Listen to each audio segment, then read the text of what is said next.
This episode is brought to you by LifeLock. It's Cybersecurity Awareness Month, and LifeLock has tips to protect your identity.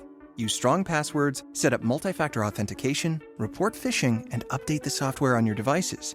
And for comprehensive identity protection, let LifeLock alert you to suspicious uses of your personal information.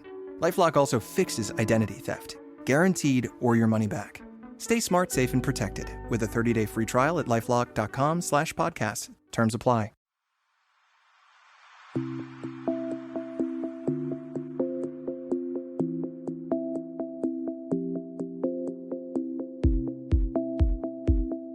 Welcome back, folks. How you doing today, Walt? I'm good, brother. I'm good. Football season. I see you repping for your boys. Are you glad that Saquon got signed, even though it's for a year?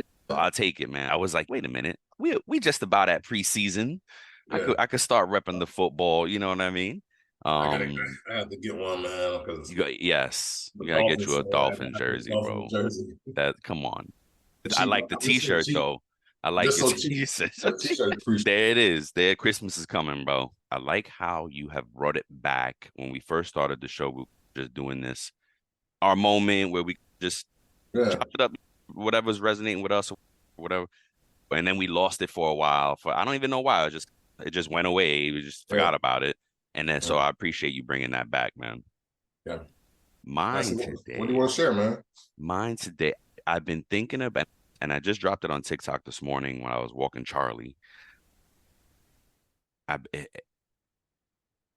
a New Yorker living out of New York now. Been out of New York, I don't know, about 7.5 years now. Went by so quickly.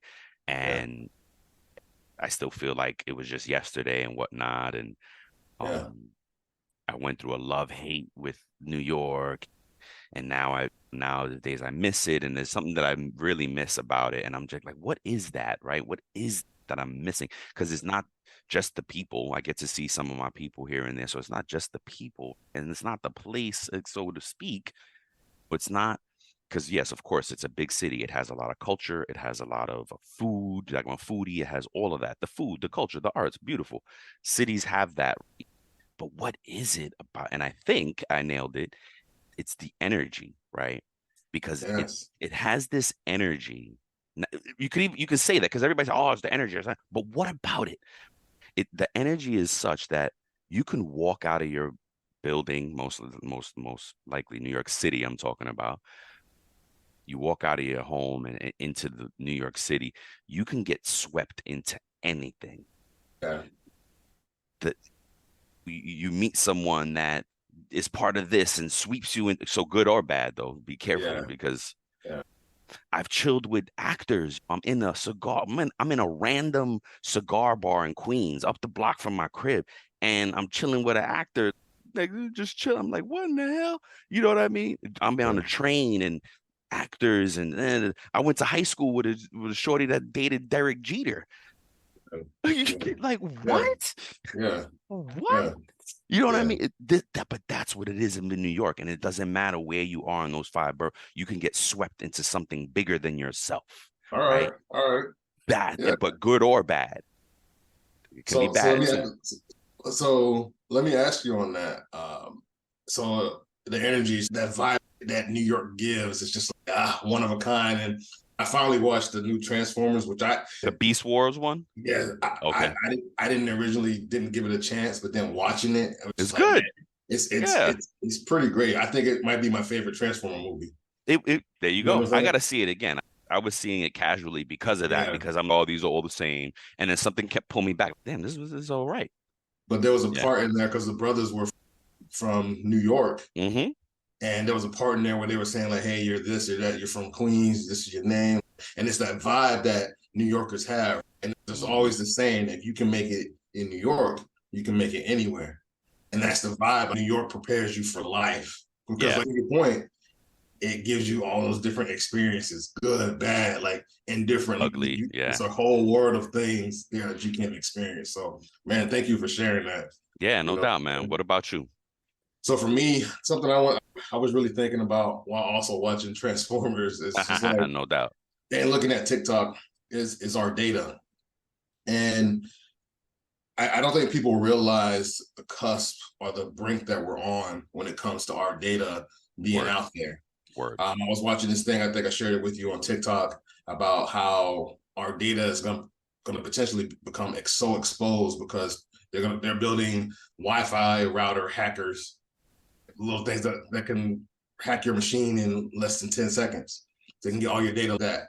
So it's going to be careful. We're going to have to protect our data in so many different ways. And it made me think, if you're doing something shady, if you're doing something that your family wouldn't be proud of, if you're doing something on the internet, that's going to be exposed. So people are going to see that part of you. Yep. So either you have to be prepared to live by that and say, hey, this is me. Because the whole world is going to know here, because there's going to be people, because unfortunately, there are going to be people who want to use AI and all this technology to change the world and expand humanity and stuff like that. But then there's going to be other people who are going to use it to expand their reach and help their family and help their goals. And some of their goals aren't good. It's survival of the fittest. So I just want to let you know, get prepared.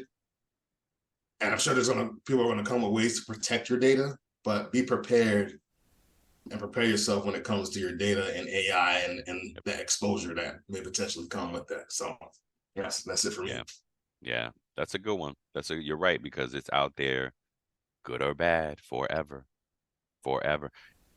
And like we were just saying on another show, don't get too comfortable with encryption. Don't get too comfortable with, oh, I do OnlyFans and you have to pay to do that. Nope, because it could be somebody that's paying that's on the other side recording your shit and about to put it out there on blast. Yep. So you know what I'm saying? Don't get comfortable with these little things that this is encrypted and it's behind a paywall. All that's gonna be exposed, bro. Yeah, it'll be exposed in a hot second. So you still have to, right? How you do anything is how you do everything. There you go, sir. So that's a little one for you. All right, man. Yeah, let's get into it. What are we talking about today? We're talking about coding from a payroll standpoint. Codes, Oof. like how we set up codes, how we use those codes. What kind of earn codes and deduction codes, memo codes, accumulator codes, all those different type of codes that impact payroll and other numbers. Other entities connected to payroll, so finance, accounting, potentially HR. It can impact those too, depending on how you have certain memo codes set up and deduction codes set up. So yeah, we're gonna get into all of that, man. So first, you want to go through some of the examples. I know pay codes. For the people who don't know, the savvy payroll person or even HR people, and even some accounting people know Holy Trinity. Yep. These codes are, right? So pay codes, that's your reg hours, that's your OT, your holiday, your bonus, your stipend, right? Though typically pay codes are considered earning codes, right? So those things that increase your wealth, your money. It goes to gross calculate. Yep. Deduction codes, what are those, Brian? Those are inclusive of two different buckets, actually. The deduction code could be your tax codes, right? Your federal, your state, your locals. But also deduction is your health and benefits. And deduction, think of the word, it's coming out of your pay, right? It's coming out of that gross calculation to hit your net. So those are deduction codes. And then another part, some companies do use negative deductions for payment, but it's not tax, right? It's a nifty tool, but what's dangerous is that it's not in the gross calculation. It hits directly to the net. Yes. So be careful. And so many different shows go through my head, like the True Payroll Crimes, the gross. We were just talking about it's about your paycheck, folks. So for our payroll crew, we started another show called It's About Your Paycheck. So stay tuned for that. But anyway, we talk gross. It hits all these subjects, right? Because you can get shady there with the deduction, the negative deductions of it. That's why I was saving it, because I knew I was going to go down a rabbit hole. My bad. No, you're good. I'm sorry I brought it up. No, you're good. You're good. Hey. So memo codes, right? Those are things like that help.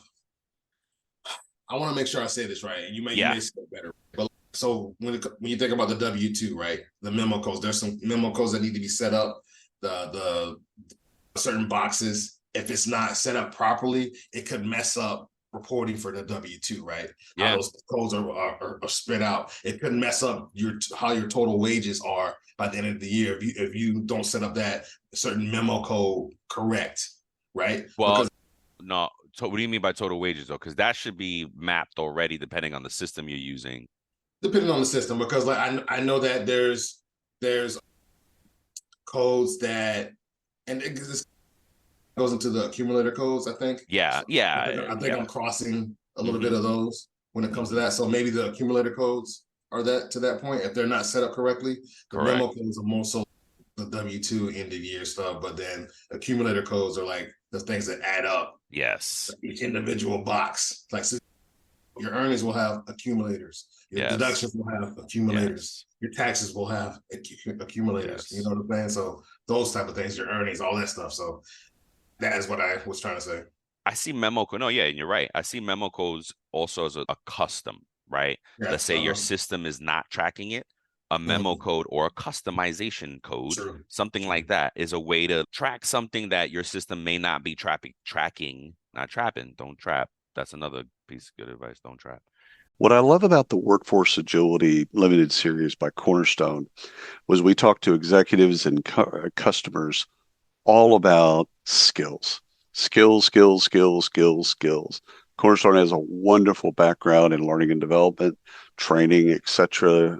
Their LMS is world class, but they've centered the business now, not just on that, like building upon that, but building upon how everything has moved to the skills economy. So check out the limited series called Workforce Agility, and you can get it wherever you get your podcast. And it's just a wonderful series where we talk to their executives on the shift of why, and also their customers that are using it. So check it out whenever you get a chance. Appreciate it. Tracking the thing. You know what I'm saying? Yeah, that's a good way for memo codes. It's just basically a custom if you need it. And then Perfect. accumulator codes, what I wanted to say about that was accumulator codes is a great item that really will show how sophisticated a system is. Yeah.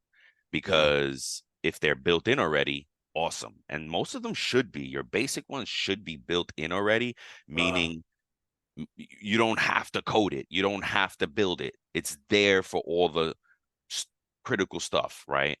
To mhm. that point, regular OT are, if your system is really cool and sophisticated, a lot of these things come in standardized. They're Yeah. already there, right? Because you have to have a regular, you have to have an OT, it has Yeah. to be calculated properly. Now, there are systems that you do have to build these things yourself.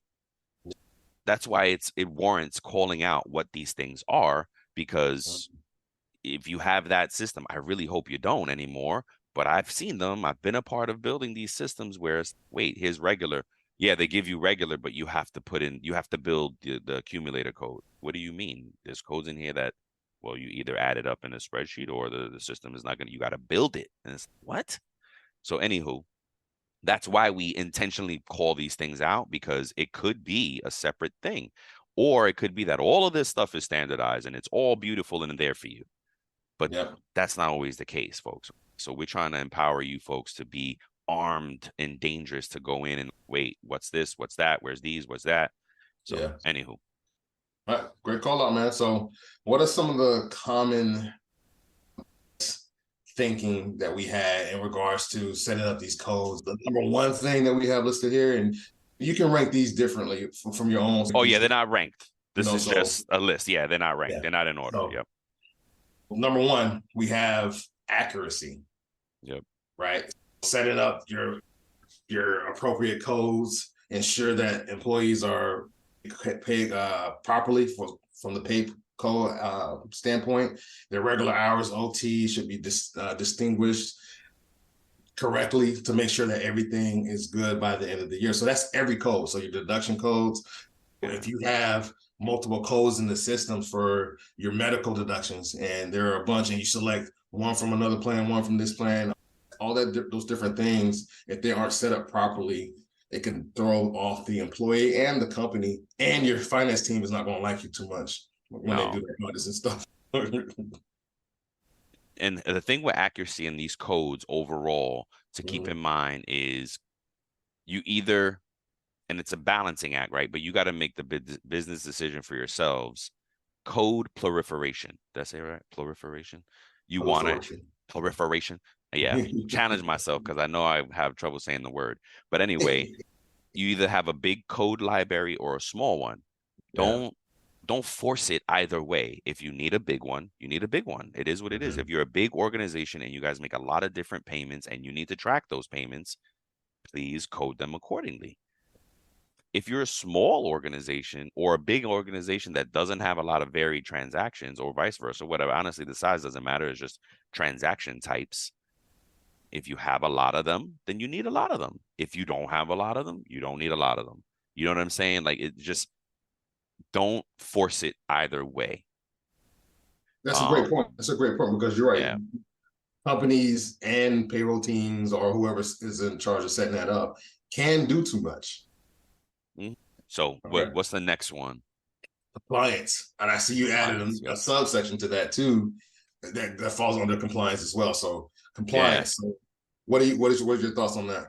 Sure. So it's not that an agency will tell you, hey, you must code it this way. Nope. They just say, we're going to need a report on this at some point. Yeah. Let me get a good example. Compliance.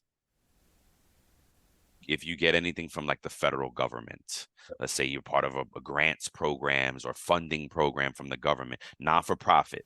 And when I worked in some higher eds or non-for-profit, when I was at Columbia, I was a part of a non-for-profit. I think it was non-for-profit. Yeah, not-for-profit. And so funding money, grant money, you can use it. Here you go. But they have stipulations. They have, hey, on quarterly basis, I'm going to need to see where you spent that money. Yeah. So now it's, wait a minute. Oh, crap. If you rolled that payment into regular, if you rolled it into regular, how in the world are you going to report it now? Regular is everybody, right? So you need you need grant regular or fed government system regular. Be specific, be intentional about that code. Yeah, but it is important because there's so many laws out there around deductions, around earnings, around the employee, and around what the employer should do. Yes. There's so many things that fall under this bucket of compliance. It might warrant us doing just a show on compliance for the different levels of compliance that there is, because that's a good one. You really have to understand the importance of setting up your coding, because it could impact so much for the employee and the employer. Yes, please understand the importance of complying. Yeah, when for it comes real. To that stuff. So the next one. Unless you have another thought. No, that's it. Okay. Yeah, no, that's it. The next one is reporting. What are your thoughts on that one? So reporting is a big one, right? Because it's reporting covers accounting, documentation, analysis, tracking, the accumulator part of it, and then ultimately decision making, right? So it's a huge, right? So let's see if we could go through accurate accounting, right? Reporting, like we've been saying, because you have distinct codes, you're able to pull a report based on those codes. Okay.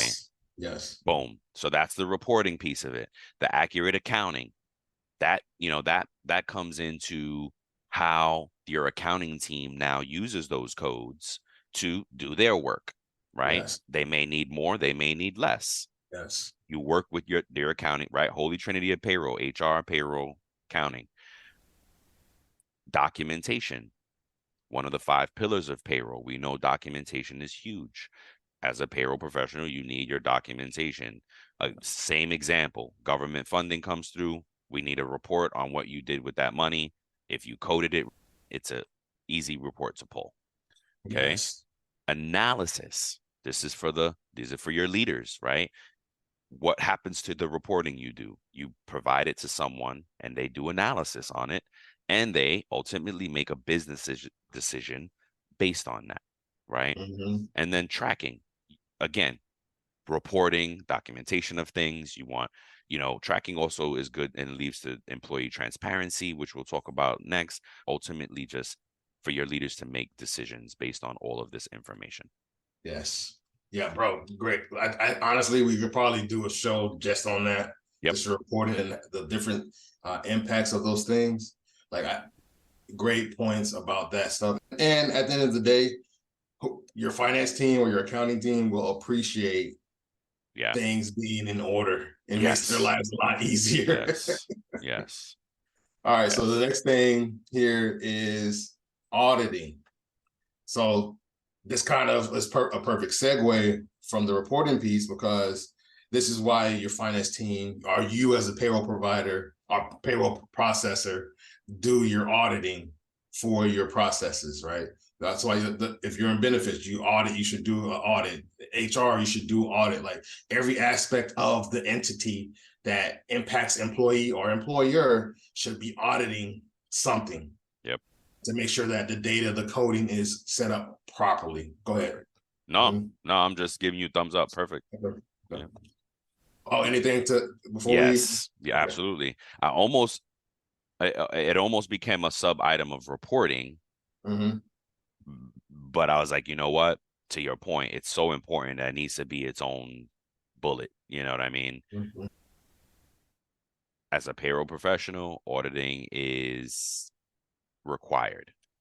You should be keeping your processes honest, keeping your data honest, be a good data custodian. One of my colleagues just called me a good data janitor.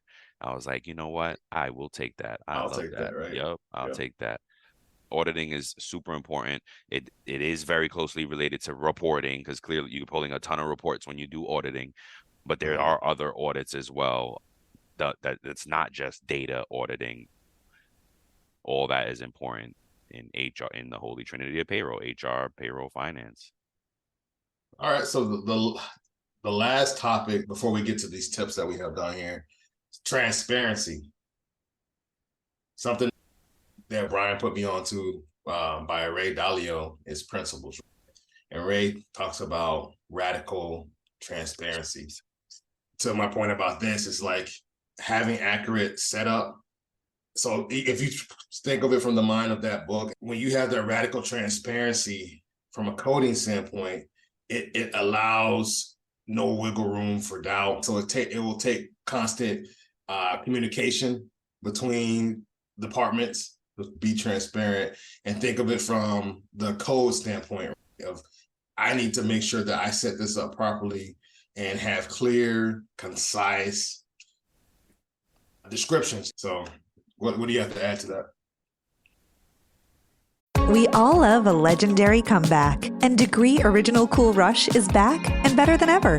Cool Rush isn't just a scent, it's a movement, a fan favorite that delivers bold, fresh vibes and all-day sweat protection.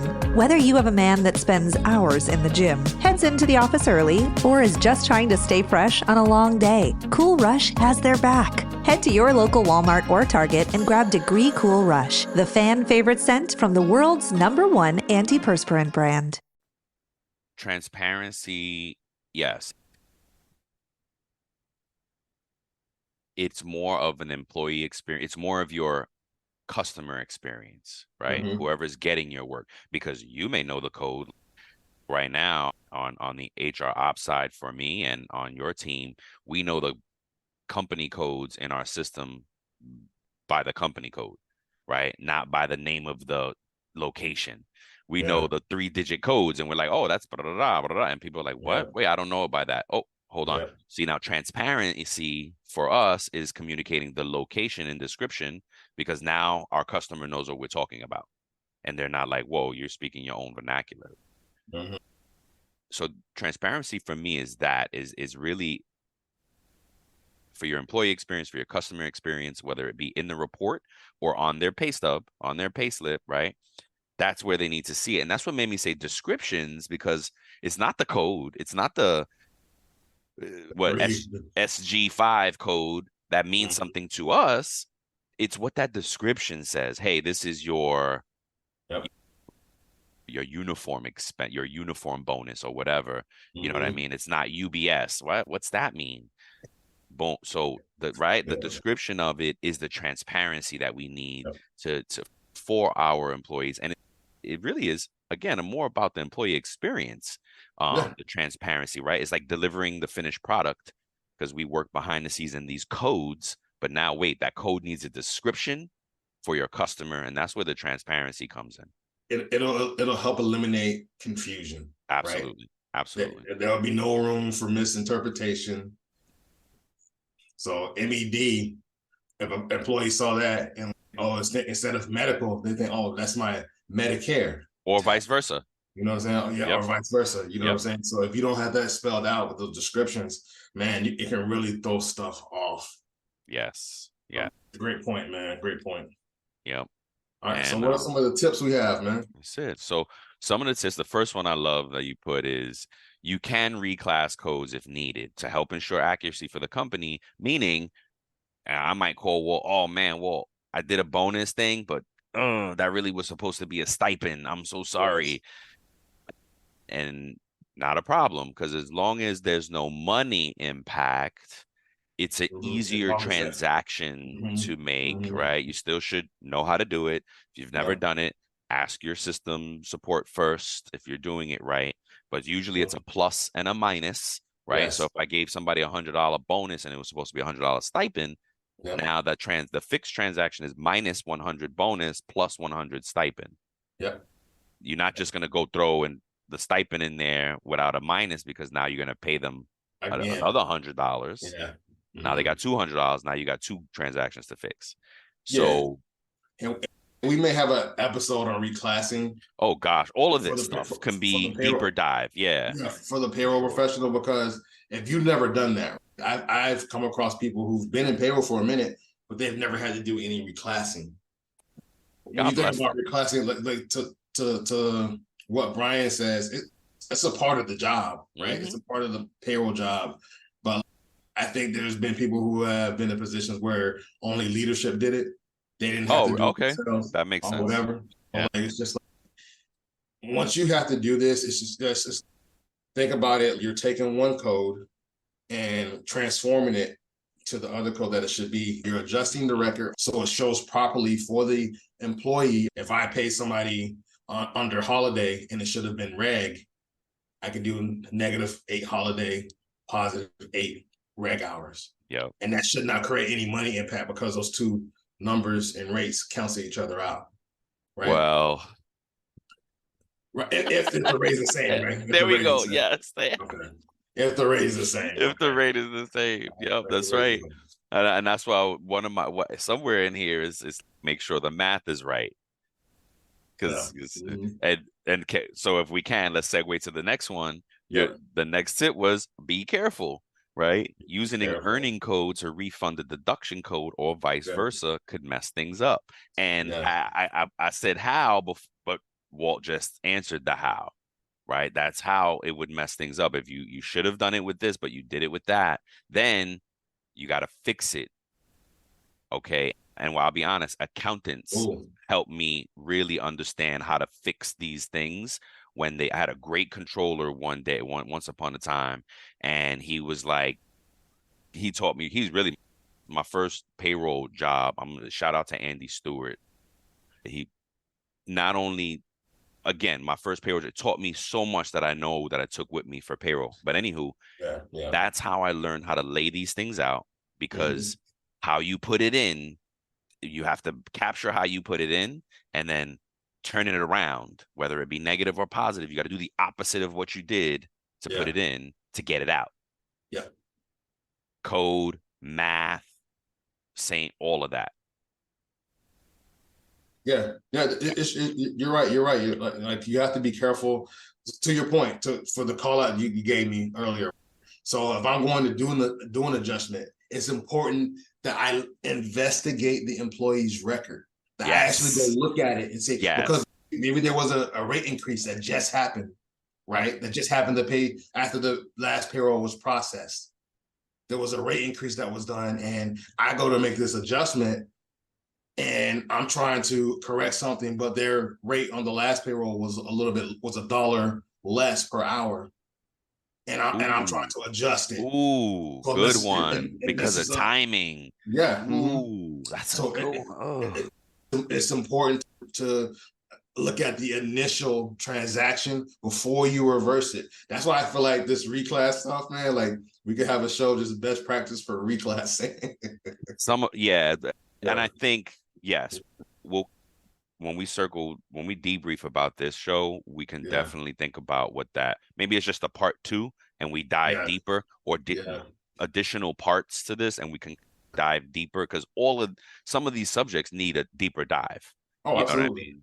So yeah, and that's where we get so excited about this. We're like, oh my gosh, we can talk about so much more. So much stuff. Yeah, so much stuff. All right, and the last one, bro. Do you have anything to say before we get to the last one? Anything else? Reclass? No, I was just taking the notes that we were just saying here. And I said, investigate employee record, capture the initial transaction, and be sure the math is right. I'm gonna type it again. I wrote it here, but it is correct. All right, cool. So this last one, I see 3 words that you put here. That's it. This last part. We could talk about a bunch of stuff, but this is what it boils down to. Yes. So miscellaneous code use. So most systems have this generic code in their MISC. Or people actually literally build it. Or they create it. Yeah. Right? So I worked at a place, Brian. But hold on. What's the tip first? You can tell the story. What's the tip? What is that folks should take away from this? What are we talking about? Miscellaneous code. Miscellaneous code. Basically, don't use them. That's that. If we had to give you a professional advice, absolutely don't use them. Right? That's right. So now we could talk about the mess. Yes. So like I worked at places that did use them, and some of you may work for places that currently use them. Those miscellaneous codes, but what it could do. So what the reason they use these miscellaneous buckets, and so they term them, is just so for all the stuff that fell through in accounting, was like, we couldn't tie this out to this when we did our reconciliations. So we're just gonna throw everything to this miscellaneous bucket and say, okay, hey, we're good. Like those things that fall through the cracks. That's why some companies use that to this day, because they're just like, okay, hey, we couldn't tie everything else out, but everything that's important ties out. So this other stuff, it is what it is. So that's why some companies still use that to this day. In accounting, that's fine. Not in payroll. You cannot have an earning or deduction code or a memo code or any type of code that is miscellaneous. It is counterproductive. If you're coding something, you need an intention. Miscellaneous is no intention. I don't know what this is, because think about it, at the end of the year when you report on that. Hey, we paid $1 million in miscellaneous bonuses. What's that? I don't know. It's miscellaneous. Yeah. So what Brian is saying, is like the importance of what he just said is like the difference between that use from a payroll standpoint versus the accounting standpoint, which is the books, the general ledgers, the journal entries and stuff like that. That could be a difference. I think they call it unallocated or something like that. Yes. Like it's they don't know what to do with it yet. But what Brian is, so that this goes back to it, right? When you're trying to give someone a refund for a benefit deduction, right? Oh, this person, they had a qualifying event.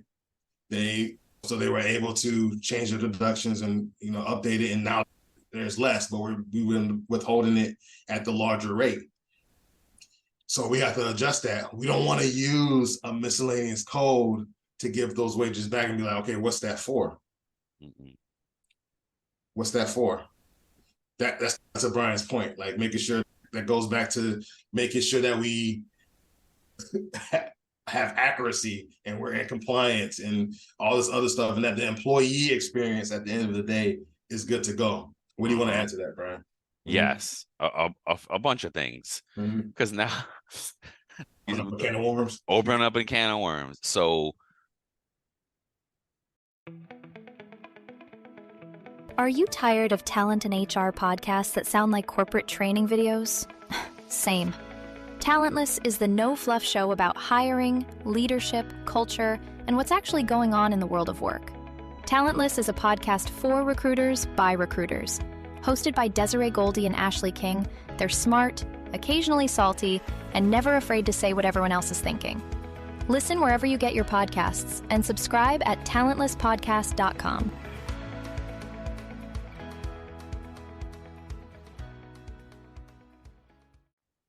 you said something about turning codes around, negative, positive, negative, right? You got a benefit refunds, specifically benefit refunds. You again, you have to capture the initial transaction and turn that same transaction around with the codes. Why? Because if it's a pre-tax deduction and you pay it back, it now is a taxable earning that goes to the employee. And if the system is set up properly, it's going to do that automatically in the transaction. If it's not, you have to recalculate yourself. That's a pain, right? That's going to be a pain. That is something that this is why we're saying this stuff. Like, you have to be mindful. You can't just use miscellaneous because you want to, oh, I don't want to do that, I'm just going to give it back miscellaneous. No, because now their 941 is off. Their W-2 is going to be off. Their benefit accruals are off. Hey, if the company matched something in that benefit and pays something to that benefit, now you didn't reverse it. The company overspent. Yeah, bro. Okay. You got these little transactions have like a web of impact.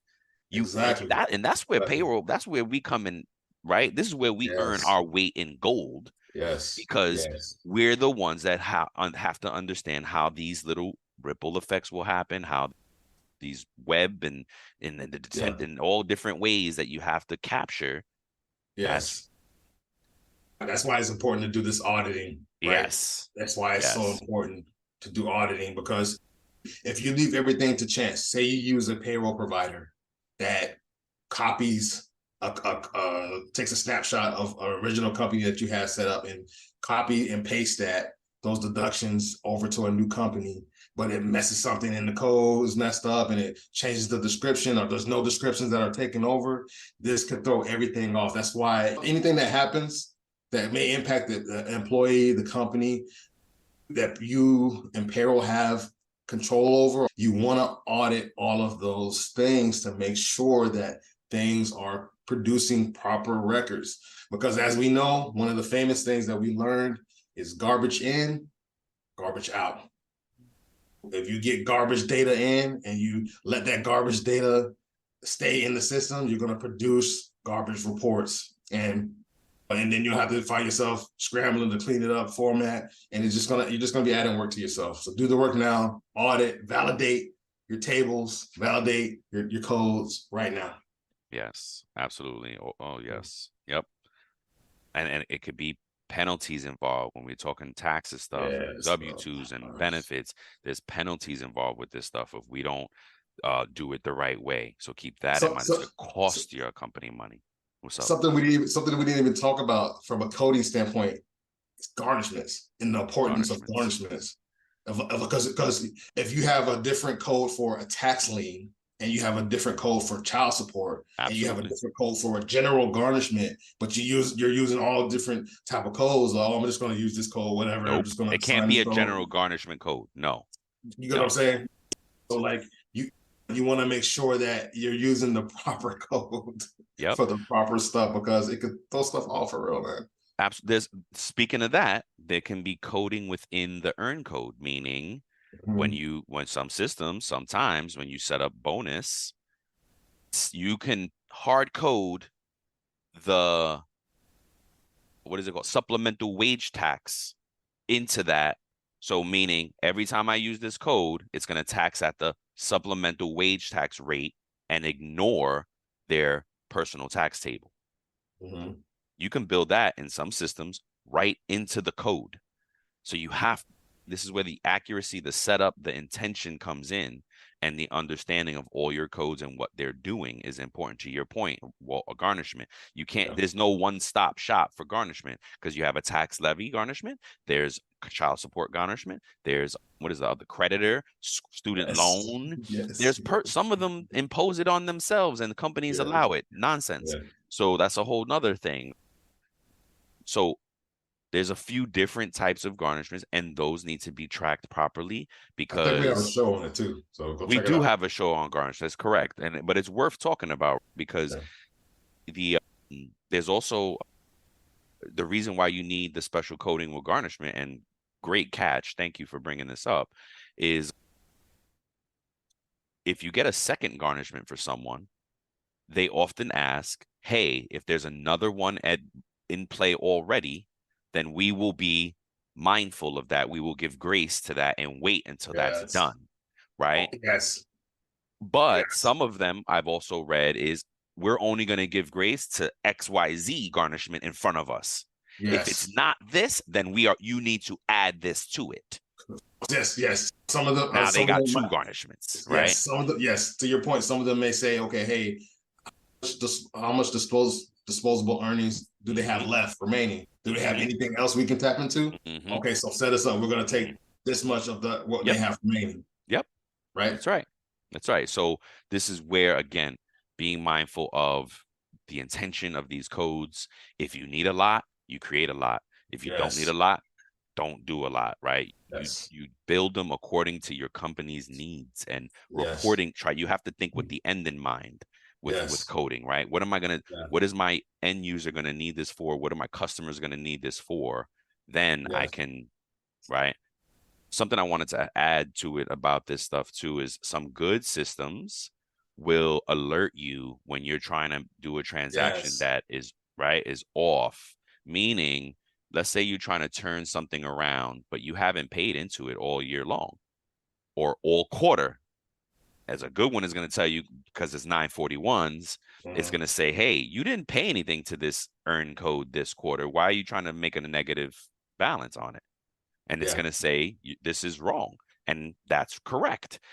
So you either got the code wrong, or you need to do it in another quarter. But some systems, point is, some systems will pay it out. What's up, Walt? If a code isn't activated and you're trying to refund it in the system, some systems will alert you on that too. This code is not active for you to refund. So that's another good point. Yes. And we have another show on systems and how to pick systems and how to break it down. And I just love how it all ties in. And again, we can keep talking about it. It's so fun. But that it also lends to the sophistication of the system, right? Is it something that you just buy off the shelf and you're restricted on how you set it up? Is it a very robust enterprise system where you can customize down to the T, or is it something in between? So those are basically the three buckets where these systems fall into. And if you're looking for a new system and all of these things are playing in, which it should, you have to think about this in advance. And why I hesitated is because if you're looking for a new system, you need to go get Anita Latink's book on how to pick your next payroll. And it also applies to select your next payroll. How to select your next payroll. It also applies to HCM, right? It says payroll, but you can apply the same things, same logic to picking an HCM.